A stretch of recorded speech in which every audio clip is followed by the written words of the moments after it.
Welcome to the Sports Betting Podcast from pregame.com for November 12, 2009. I'm your host, RJ Bell. I'm joined by Marco D'Angelo, 30 years in the business, Vegas runner, genuine professional bettor here in Las Vegas. This is segment 5 of 6, big game preview, NFL, probably the biggest game of the week, New England at Indianapolis. What's the line on this game, Vegas runner? All right, Indianapolis opened as a 3-point home favorite with a total of 50, 3 even money, meaning you had to lay 120 to get 3 points with New England. As of today, it's the same. Indianapolis is -3 even money at home with a total of 49.5. So no movement on the line whatsoever. Okay, so they're saying, Vegas is saying New England is slightly better than Indy because 3 points is usually the home team, and then you're getting a little juice advantage if you lay the 3 with Indy. Correct. Okay, Marco, from a handicapping perspective, what's the biggest factor that jumped out at you in this game? Indianapolis has gotten away from a balanced offense. The running game is gone. So many years, Edgar and James was there and they've always had a potent passing attack, but it was complemented with the run. In the last 2 weeks, they've had 39 rushes, 100 passes. You cannot go in and play a Belichick team that one. And they've been winning these games. So usually you see that disparity when a team's playing from behind. Yeah, well, the last 2 games have been close, though. But still, they weren't behind. Right. A close game, you're supposed to be playing your best ball, right? Right. They had the leads in both, and they held on. So you would think you're going to, even if you have a 3-point lead late in the game, you want to run the clock. Absolutely. This team, you're saying this team cannot run. And so does that make you lean towards New England?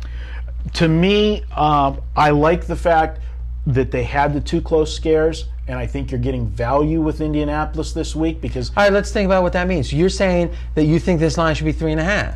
I actually thought that the line could be 4, and I wouldn't have thought any different in this game. So then you got to like Indy because 3 is such a key. Usually it takes a couple of points to match. If you think the line should be 5 and it's 7, okay. But off that key number 3, if you think the line should be 3.5 and you're able to lay 3, it's a pick. Absolutely.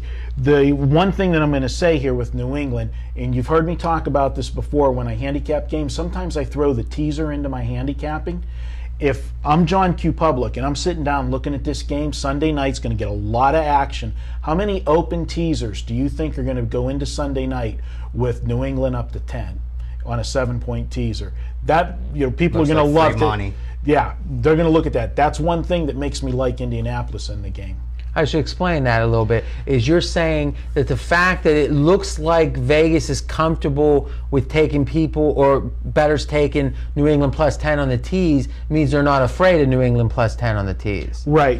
But let's think about this. I would agree, and we talked about this last week, and VR will let you jump in here, and you can jump in any time, but we talked about how a line move from 9.5 to 8.5 is so key because the tees down takes you from 3.5 to 2.5. But in that case, the teaser action might be as significant as that move where I'm not saying this great, so let me repeat it, where that huge change on the teaser side is maybe more important than that small change on the point spread side because 9.5 and 8.5 doesn't really matter. But when you're on 3, a vast majority of the betting's on the side. So to me, even though there will be a lot of teasers, it's still going to be a minority of the action compared to the side. So they would have a much bigger effect if they went to 2.5 because they'd get all Indy money in theory, right? So doesn't that teaser idea work better when the move on the true point spread is not so significant?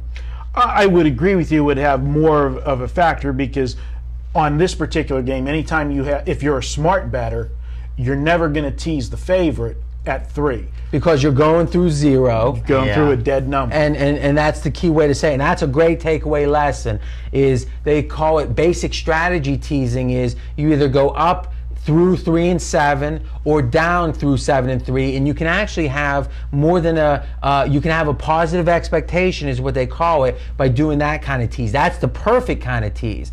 The worst kind of tease, and why don't you explain the concept? Most people think, oh, it's a small dog. I mean, they're a small favorite. I'm going to make them a dog. I got a favorite that's now a dog. They think that's a great scenario, but more often than not, when that game ends, if the dog covers, they would have covered anyways on a straight line. Yeah, but the key point is, and you can say that about any teaser, is the tease isn't always going to play a role, but the key is you're having to go from -1 to +1. You're having to pay for 2 points, but like you said, 0 is almost a dead number because ties are so rare. So you're almost only getting a 5-point teaser instead of 6, but you're paying for all 6 points. Another way to put it is if you tease through that number 0, it's like playing a roulette wheel at the casino. You're giving the house the free That's 0. a good one. All right, VR, you've been patient.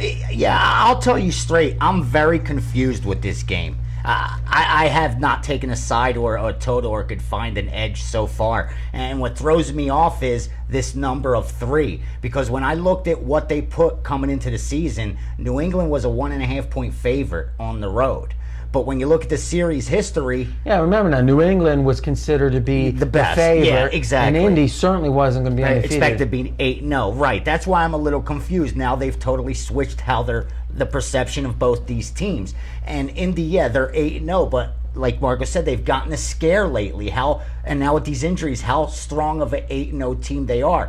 And when I dug deep and looked the last 2 games, New England might have lost 4 of the last 5 in this series, but they totally dominated this Indianapolis team statistical-wise. I mean, all they did last year was they interception and a fumble, changed the game over for them, and they ended up losing by 4, a game they totally dominated. And the year before, the same thing.